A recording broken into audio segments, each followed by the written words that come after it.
Në përjetorin e luftës së fillimmarrësit të vitit 1998 në Prekaz, sakrifica e dëshmorëve dhe viktimave të familjes Jashari është vlerësuar si kthesë e madhe për historinë më të re të Kosovës. Dhe për të nderuar dëshmorët që u përgjigjen thirrjes së luftës pas epopesë së Adem Jasharit dhe familjes së tij, veteran lufte, familjarë të dëshmorëve, qytetarë, përfaqësues të institucioneve civile dhe të sigurisë, kanë bërë homazhe para varrezave të dëshmorëve në Ferizaj. Djalin ushtar Komand Gazmet Ahmetin dhe hala është në FSK, ushtarit i Kosovës, plus edhe nipin tash e kam ushtar, Kreshtik Ahmeti, e tash lavdi kësaj dite, lavdi OPP-s së Prekazit, në krye me Adem Jashar, me të ka fliu të gjithë familjen për të qenë ne të lirë, dhe pastaj ka fitu, ka marrë edhe u që këja kur e ka niqi një familje u shkri për Kosovë, edhe pe aty, veç ka ushtu Ushtëria Shërimtare e Kosovës, falë të tyne, edhe gjakët tyne dëshmorëve që jemi sot këtu,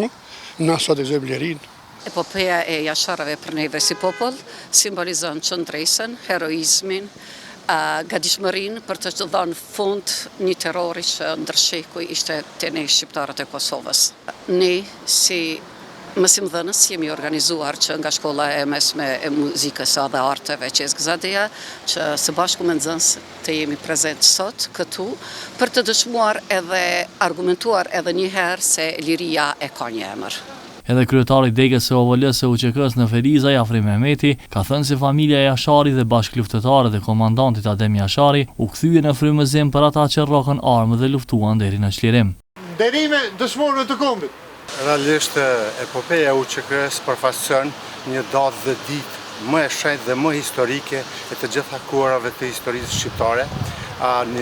Përfaqëson një kthesë të jashtëzakonshme, duke i parë përpjekje deri në ngjarjen historike të Jasharëve dhe betejës së tyre dhe të 22 anëtarëve të familjes dhe të bashkëluftëtarëve të tjerë, 59 gjithsej, e bën një kthesë të jashtëzakonshme, bën një kthesë historike dhe populli shqiptar në Kosovë merr një orientim dhe drejtim ku të gjithë kapin armët në mbrojtje të Kosovës. Ai thotë se epopeja e Prekazit do të mbahet mend si njëra prej faqeve më të ndritura të historisë së Kosovës.